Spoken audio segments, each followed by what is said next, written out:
excited to this week's finally here. Really proud of our team for a great win this past week and really finishing up our home schedule undefeated.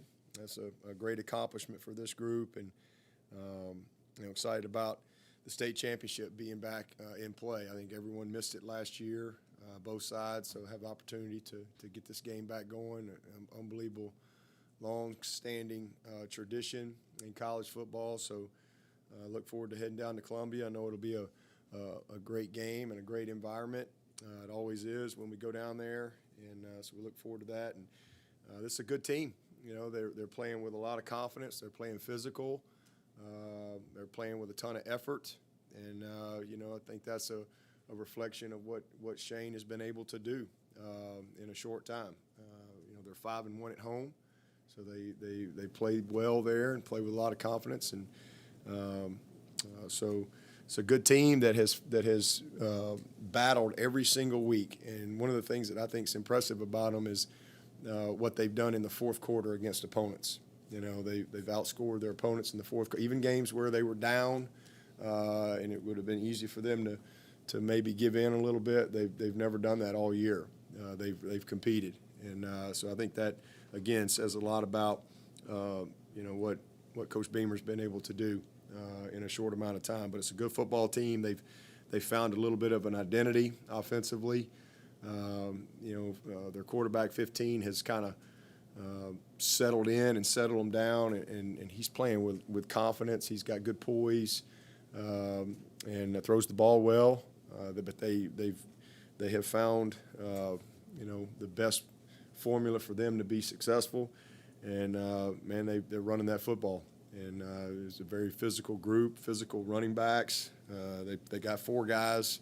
They play all those guys at different times. They've all had their moments throughout the year, but 11 and 20 are the 2 guys that have kind of gotten them over the hump in a run game here as of late, and they're just incredibly physical players. 11, you're trying to figure out who some of these guys are, and you're getting ready for the personnel.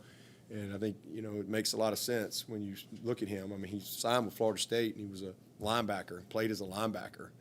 And then he went to a junior college, and then went to South Carolina playing running back. So he plays running back like a linebacker. He has that type of mentality, and you see that. He's very physical, and then, he's 6.2 or carry, and then, 20, obviously he led the SEC in rushing last year. So this is a really physical group of backs. We're very physical tight ends that do a great job. And then, their receivers are emerging. And 6 has become a playmaker. They get him the ball in all kind of different ways, whether it be down the field, double move, screen game, whatever. But he has really become a great playmaker for them, and they've just got some other guys that you see emerging with some confidence in 5 and 7 and 13. 7 is a speed guy. He's got a lot of juice to him. So this is just a group, like I said, that's playing with more confidence and have really kind of bought into what their identity is for this team. And then defensively, same thing. Early in the season, they were doing some things structurally that I think, they had some confusion and things like that, and they gave up some big plays and got them behind. But they've really, since the Tennessee game, have kind of settled down and kind of settled in on what their identity is defensively as well. And I think that's been a reflection of a great coaching job, by their defensive staff. So very good group up front. These are physical guys. Number 1 is a projected first-round draft pick. 6 is an outstanding player, 99. All those guys, they got a deep rotation. 15's a great player. They play a bunch of guys up front. They've settled in on their backers and their secondary. And, again, just they've created an identity, and that's what's given them a chance to be successful. And you look at what they've done these past few weeks, beating Auburn, beating Florida. They go on the road to Missouri. And, kind of got behind. And, man, they came back and had a chance in that game late, 31-28, late in the game there. So just a team that really is playing together as a team very well. They've been very opportunistic. I think they've scored 4 times on defense. They've blocked 3 punts, blocked a field goal. So, from our standpoint, this game is it's critical that we take care of the ball, not give them short fields, and that we do a good job in special teams. Their kicker is excellent. He's 93%. He rarely ever misses. So, again, trying to keep these guys backed up on a long field and try to win the matchup when it comes to being able to run the football. That'll be a critical part of this game. But this is a good team, and we're excited about the challenge. And then also just for us this week is a special week. It's Thanksgiving. We all got a lot to be thankful for. And, look forward to having a great week with our guys and building toward a fun moment Saturday night. That was a little different dynamic where you're preparing for a rivalry game, yet you've got a couple games right before yours that, with Wake and NC State, that could determine whether you guys go to the ACC championship game. How do you guys handle that with your team, with your guys? I mean, you can't worry about it. I mean, you don't have any – focus on what we control. That's what we've been trying to do. I mean, we've done all we can.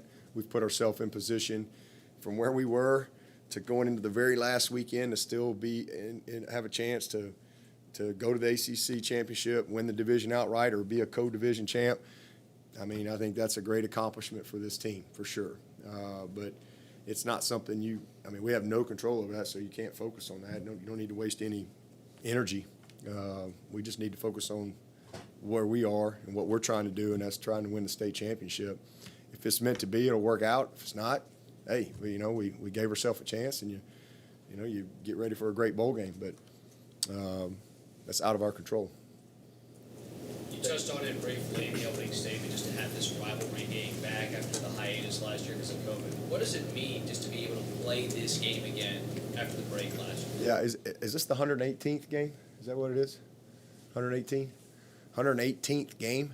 I mean, that's a long time. And so, this game, I have a great appreciation for rivalry games anyway, growing up in Alabama, for 33 years there and living the Alabama-Auburn experience. And that was just kind of a way of life. And that's one of the things when I came to Clemson I was thankful for. And I learned really quick, this is a great rivalry and a lot of historic rivalry. And it means a lot, means a lot to the people in this state. It's one of those games where, it's rarely do you have you might have a husband, wife, Clemson, South Carolina, and it's no big deal when they're playing Tennessee or Georgia or Missouri or whatever. But in this state, when Clemson, South Carolina play, it impacts everyone. And, they're going to talk about it at church. They're going to talk about it at dinner. They're going to talk about it at their Thanksgiving get-togethers. And, because it's just a part of the DNA of South Carolina. And I think it's really fun to be a part of those things. It's better when you win, that's for sure. But it's fun to be a part of a rivalry game and all that comes with it, for sure. Dabo, with the offensive line, do you feel like that unit's finally getting a little more healthy and gelling and playing its best football right now? Oh yeah, no doubt. I mean, we're it's been a mixed bag pretty much every week, but we were excited about last week getting Putnam back and having just the best available, most experienced guys we have, even though they're all sophomores and a junior in J-Mac. But, they're just way more experienced, more confident, more knowledgeable. You look back coming in this year, Trotter and Rayburn are redshirt sophomores, but this was their first time to really have an opportunity to play. And then Trotter was out until the Syracuse game with a broken hand. So, Walker Parks, man, he's had one bad game this year. He's had one game, and that was a game where he didn't practice but one day in a 2-week span.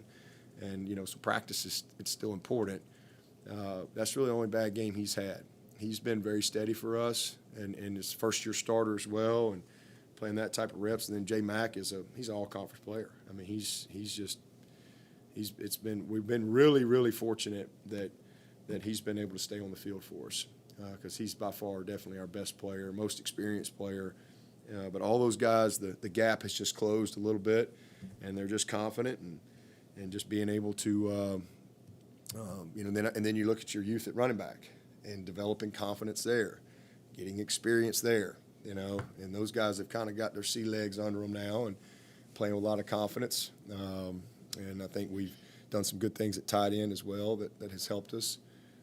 But definitely they're more settled than we've been at any point of the season, and more confident than we've been. And I got a big matchup this week. This will be a big challenge. These are some big, strong, physical guys up front. Yeah, but recruiting-wise, obviously you guys have been able to go national over the past several years. How often do you feel like you and South Carolina are directly competing these days? Not very often, really not. That's one of those things that, earlier when I first got here, I felt like we had a little more competitions, but we really very few. And we're very different. It's different places. It's obviously just the environments and things like that. And if you love Columbia, you're probably not going to like Clemson. And if you love Clemson, you're probably not going to like Columbia. They're just very different. They offer different things. Both great, but both offer different things. And then we both have the same issues when it comes to our recruiting base. This is a small population when it comes to football players. Atlanta's got more people than the whole state of South Carolina, and so then you throw in that, okay, you got to be able to win in the SEC and the ACC. You got to be a good enough player for that level of competition, and then you throw in position need, academics, fit, all that stuff. That pool gets even smaller. And then you throw in that if you and I experienced this at Alabama, when you're in a state like this with no pro sports, et cetera, and it's two like really great colleges with a big rivalry, Alabama, Auburn, Clemson, South Carolina. A lot of kids grow up, one way or the other. So if a kid grew up and he's Clemson, and we offer him, it's an uphill battle, and vice versa. If a kid's growing up South Carolina, and they offer him, it's every now and then you'll have a situation where that could go either way, but usually not. Usually not. Dabo, last year when the SEC decided to cancel the game because of COVID, how disappointed were you guys to know you weren't going to get to play them last year, and how did that affect you somewhat in a way? Well, it didn't really affect us, but we were certainly disappointed because it was a home game, and we didn't get the opportunity to play the game here at home. That's a big deal to everyone involved, on the Clemson side for sure. But it is what it is. Both leagues made the decision to go conference only. It didn't really make sense to me. We got to go all the way to wherever. I don't even know where we all went last year, but wherever, pick a place. What? Yeah, we got to go to Notre Dame, but we can't hop on we can't, get a bus ride up. Just kind of silly to me. But when you're dealing with the COVID stuff, it didn't make any sense to me. It felt like there should have been some exceptions, out of conference, but those were decisions that the conference people made, and it was disappointing because it means a lot to the people in this state, and but it is what it is. It didn't really, it didn't affect us. It just was a disappointment for both sides. I'm sure they were disappointed too. An opportunity to, to have a tradition that you look forward to every year, and all of a sudden you can't do it. There was a point early this season where we were talking about the lapses in execution on offense, keeping it very basic. As the improvement in execution has occurred over the last 4 or so games, how much have you all been able to add to that? Yeah, this was our best. This was this is the best tape to grade. It was fun. It's the way it's supposed to be. It maybe not always clean and finish, or maybe you could, some technical things, but just execution-wise, precision in what we do, targeting people, hands in the right spot. It was just great to see. But definitely as we've gotten more experience and we've been able to coach guys, if you're a competitor and you're made of the right things, you're going to get better through failure. You're going to get better through mistakes if it's important to you. And, there's no greater teacher than experience. I say that all the time. There just isn't. You can prepare, but until you get the experience in the game and the game slows down for you, it's hard. And so I think the game has slowed down for several of our guys. And it's going to pay huge dividends for us as we move forward for the next few years. We've got a very good foundation in place with some guys that are going to be good players. And they've taken some lumps, but these past few games, our execution and our precision in what we do, and just not turning people loose and everybody being coordinated. A guy might get beat, but just being coordinated together, 11 guys on the same page, has really helped us get better. Does some of that speak to DJ pre-snap? Have you noticed improvement pre-snap for him, or at least when he's assessing what's happening? Yeah. But I think it's more post-snap. That's where I think the most improvement has come from. You mentioned experience being your greatest teacher. Well, there's a lot of young guys on your team who have never been in a game like this, let alone played in Columbia at night with the state championship on the line. Just how do you approach maybe this game with some of your younger players that you're going to lean on to how to embrace the atmosphere that's certainly going to be raucous by the time the game kicks off? Yeah, I mean, we played on the road several times this year. And we've won a couple. We haven't played a complete game on the road. That's something I would like to see us do. We played our best, most complete game at home. I'd like to see us do that on the road for sure, and that's what it's going to take. But I mean, these guys, this is game, 12. So they know what to expect, and the main thing is focus on what we control. You can't worry about all that stuff. You got to have a great preparation. You prepare them for the noise and all that stuff with your cadence and operational things, but still comes down to doing your job, doing it with great effort and toughness and physicality and great fundamentals. Could DJ be back? Not sure right now. I mean, he's kind of day to day. Last night he was with the trainer, so they wanted to really kind of test drive him, I guess, and see where he is. So we'll know a little bit more today and tomorrow. Same thing with Agata. Yeah, same thing. He won't be back this week. Yeah, he's not quite there, but he is better. He's definitely better. With Pace and Shipley, are you seeing things on film that you weren't seeing earlier in the season that's contributing to some of their success? Well, I mean, the game has just slowed down for him. Kobe, he played last year, but he didn't play a lot of snaps. So he was ready to go and got a little bit of experience, but again, not a lot. The more you play, the more confident you get. And as you have success, and then you make some mistakes too, you learn and grow from both of those things, and that's what you've seen in those guys. I mean, they're just very confident now in what we're doing. More discipline in their tracks, their footwork, more discipline in their protections, and just more precise. So that's that's where they should be after a full season. Both playing with a lot of confidence, and I'm proud of them, proud of the development.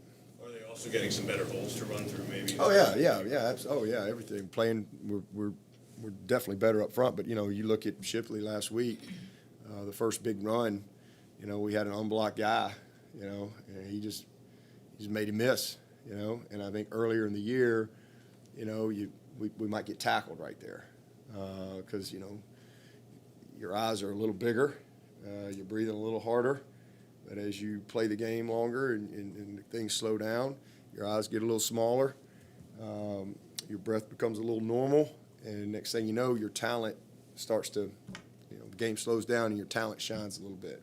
and it's not as much assignment as it is playing the game.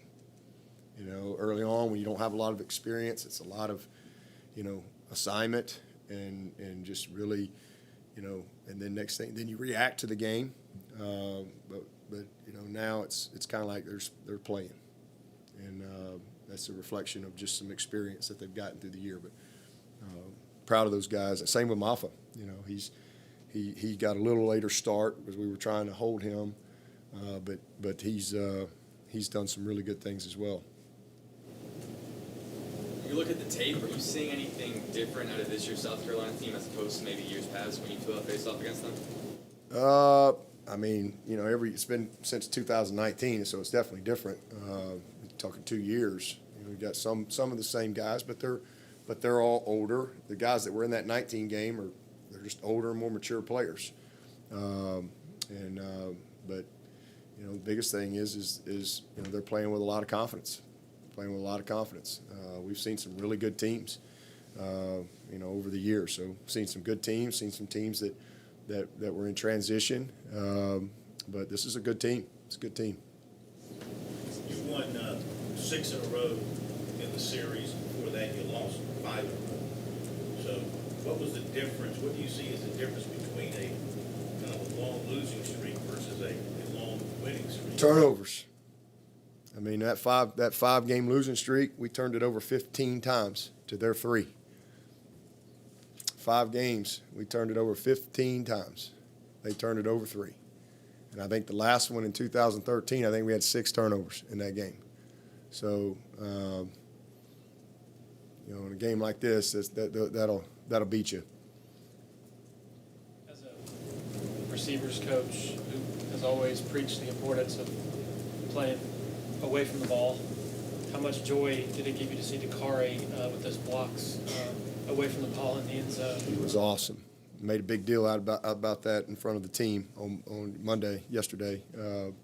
You know, I just love the physicality, love the mindset, and you know, being a complete player, playing without the ball, you know, making a difference. And just, I thought we did a really good job. Bo as well. All those guys did a good job. You know, just, you know, big runs come through great effort on the second level, you know, by receivers. You know, whether it's running a guy off, staying in position, giving, you know, because backs they don't need much. You know, if you can just cover people up, and a lot of that is effort, and then just playing with some toughness, especially when you're playing people who press you, but because they don't know the play, you know. So, you know, change up your technique, and you know, sometimes you're working a release technique, sometimes you're physical with them, and it just creates, it's kind of that game within the game. But I'm really proud of Dakar. He and Bo, as you know, true freshmen, same thing. The game has slowed down for them from where they were at the beginning of the year. Dakar hit a wall, and then we kind of got him through it, and now he's playing with a ton of confidence, and so is Bo, and you know, 2 really good players, and 7 scholarship receivers out last week. We need them to be good players, and they've come through for us. From the outside, it seems like maybe the Louisville game, the blocking as a whole on the outside started to get better at that point. Is that accurate? I mean, it's been, you know, I thought Jay Ross kind of was setting the tone for us. I mean, he really had 3 or 4 games in a row where he was playing really physical without the ball, was making a lot of good blocks, and I think he was really trying to, you know, lead the way in that regard. And it certainly was an emphasis for us. And the guys that bought in, but you know, we don't right now. We don't have a lot of guys, and the guys that are out there are playing hard. You've talked a lot in the past about 13 personnel, and that's how you want to play. A lot of 2 tight end sets this weekend. With the emergence of tight ends and the receiver injuries, does that involve new install, or are you tweaking packages that you already had to incorporate the second tight end? Well, we've always, you know, had a 12 personnel package when we had the people. You know, when we've had the right personnel, we've always had some 12 personnel stuff. We're primarily an 11 personnel team. That's not going to change. But we've had some years where we've been, you know, maybe it's been 75-25 or 80-20 or 90-10, whatever. You know, we'll get in some 13 stuff when we're in some short yardage and goal line things. But you know, we just feel good about, you know, the guys, the development there. But it's not as much. I mean, it's install every week. You know, you take what you do and you have game plan install every single week. That's why camp is so important, spring and camp, and really building a foundation and an understanding of your offense, of your system. And then, you know, week in and week out, you tweak that, but it's still within the system. So it's install and it's game plan specific. But as guys learn the system, it makes sense to them. And it's not like it's something new. It's just a different personnel that you have in the game. So we always have some package stuff that's relevant to whatever game we're in. But, you know, with the improvement of Ennis and his physicality, and with the improvement of Brenny, although he had a couple mistakes last week, you know, it's a and then where we are, you know, personnel-wise, we just trying to, you know, do what we do, but make sure that we've got you know, answers, you know, because we're running out of people. So that's really it.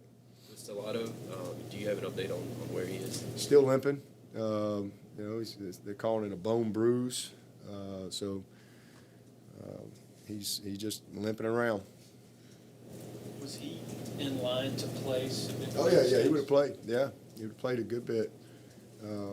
But he had a good week of practice, and you know, again, we've been trying, and we had 2 games left with him, so we were trying to strategize on how we wanted to use those 2 games, but that all ended in warm-ups. What happened? It's a dangerous place out there in warm-ups. Just stand back, hide the women and children. He just kind of planted wrong and kind of came down on his heel. And next thing I know, Danny Poole's telling me, "Hey, Stellato's out. We're going to put him." I'm like, "What are you talking about? Like, we hadn't even played a snap." I don't even know. It was the craziest thing.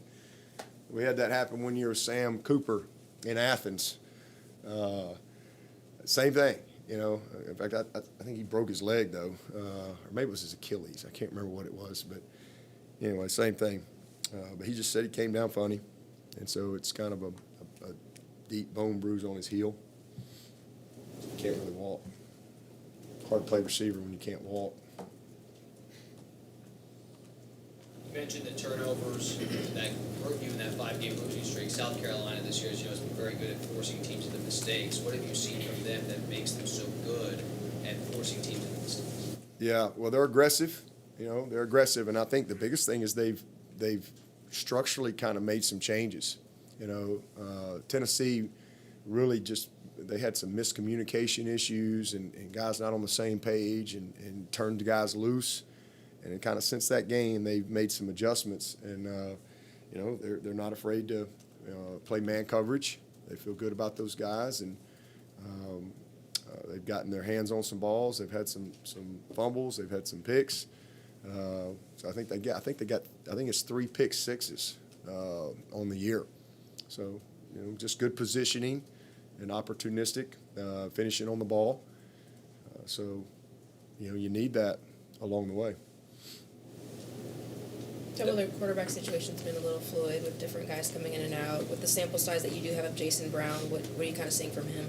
Yeah, I'm impressed with him. I never heard of him. I didn't know who he was. I obviously knew about Doty and you know the unbelievable story about the grad assistant coach going to quarterback. That's amazing, amazing story. So I didn't know about this kid.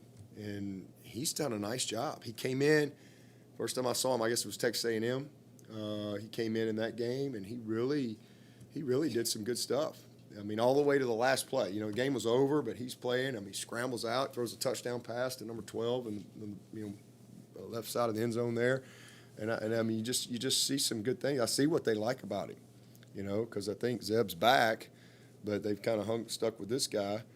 And I think he's taking advantage of his opportunity. He's got good poise. He can throw the football, and he's got a good understanding of what they're doing. But he's settled them down. He's made some big plays. He's extended a few plays where he's, you know, found some guys. Had a big touchdown against Florida. I think it was Florida, where they, you know, he extended, got out, and found number 6 wide open in the end zone. But he's doing a good job for them, doing a really good job. How would you describe that offense in terms of the influences that you see as far as the bunch formations and the route combinations and things like that? Yeah, I mean, they're doing a good job with the personnel they have. I mean, I think that's what everybody tries to do week in and week out, because you kind of figure out who you are, and certainly for you're coming in, you're a new staff, and you're figuring those things out. And I think that they've done a nice job of playing to their strengths. And the big old offensive line, and but they're running the ball with some power and trying to play action, trying to take some max pro shots. They move six around all over the place. They'll get on the perimeter with the screens, and the screening goes. They'll run the reverses. They've had all the tricks. They've thrown they open up with a flea flicker against Florida. They've tried double passes. I mean, they've been creative, but it still comes down to, how are they going to run the football, and whether it's using the formationing to give them some advantages or whatever. I think they've done a nice job, schematically giving them an opportunity. But then number 11, his emergence, I think has been really, and then 20 getting back, because he was out for a while. Now him getting back going, they've settled in. The physicality of their tight ends, these guys will knock you around, and that's been I just think there are a lot of 12 personnel with 0 and Muse 9, and that's just kind of again using their people that they have to give them the best opportunity to move the ball. And then with all the transition at quarterback, it's been a challenge for them. But that's what you see with where they are now, playing with confidence, and 15 has really kind of settled them down because he's made some nice throws for them.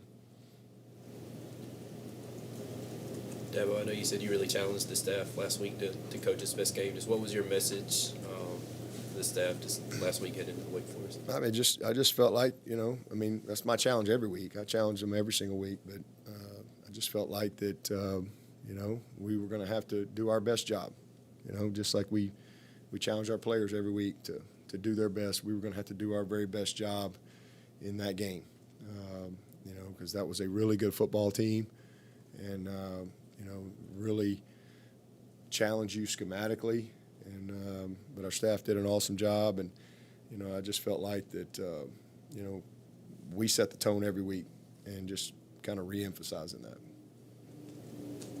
What's your relationship with Coach Beamer like?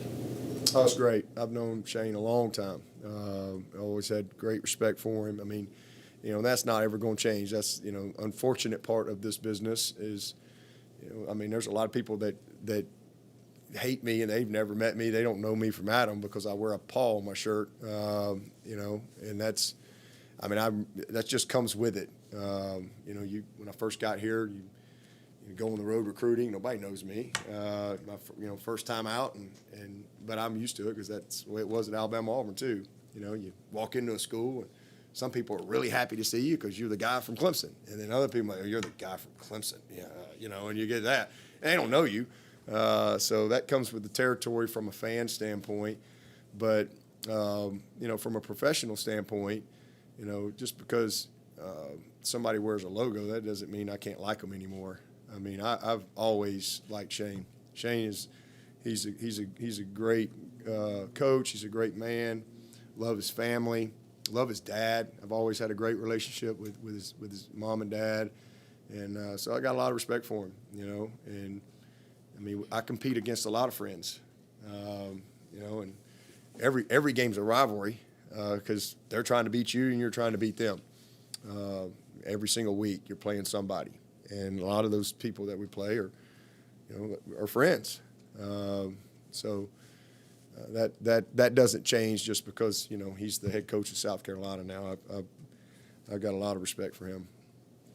How also did y'all communicate over the years before he got to? Yeah, just obviously when he was at South Carolina as an assistant, we were both assistants, so see him a lot. And then he was with Woody at Mississippi State, and got to know him way back then. And then just over the years, and then he was at Georgia, communicate, text, and then he was at Oklahoma, and we'd stay in touch. And his son actually became a Clemson fan. I'm sure he would still tell you that. You know, his son was, he was a huge Clemson fan. I can't wait to see him. I'm going to remind him of that when I see him. He better be out on the field and be looking for him. But, you know, I mean, I remember one year he was in Oklahoma, and, you know, he wanted like a Clemson jersey and this and that. So I sent him some stuff, and Shane sent me a video of him. And he's got a beautiful family. But his little boy, and we had a nice laugh on that. You know, when he was taking the job, because I talked to him a couple times before he got the job, and I said, you know, you're gonna have a problem on your hands. It's gonna be a real problem when your son comes to Clemson. It's gonna be an issue for you in this state. So, you know, thankfully you got a few years to figure that out. But yeah, so we've always communicated and stayed in touch, and you know, collaborated at time over the years a few times. Can you relate to what he's doing now at the start of his career in South Carolina? It sounds like he wants to make that his only stop, like you want to make Clemson your only stop. And he's building up on positive traits of the school and the university continually, like you did when you got started at Clemson. Do you see a lot of similarities in style, the way he's handling his stuff, the way you handled your stuff? Yeah, well, I mean, I'm not close enough to it on a daily basis to really answer that. All I can say is, you know, from a big picture standpoint, is I think he's doing a great job with his team, you know, and trying to build team, trying to establish, you know, core values, and you know, it's not easy to do that. And he's you know, got a clear philosophy, I think, of how he wants it to look like, and a vision for what he wants it to look like, and just kind of stay in the course to that. And that's not easy. There's tough decisions along the way. There's setbacks, you know, all those type of things. But I think the biggest thing with Shane is he's a positive guy, and I think that he, you know, he just keeps looking at it as half full, and I think that's what it takes. Anything for Coach from Zoom?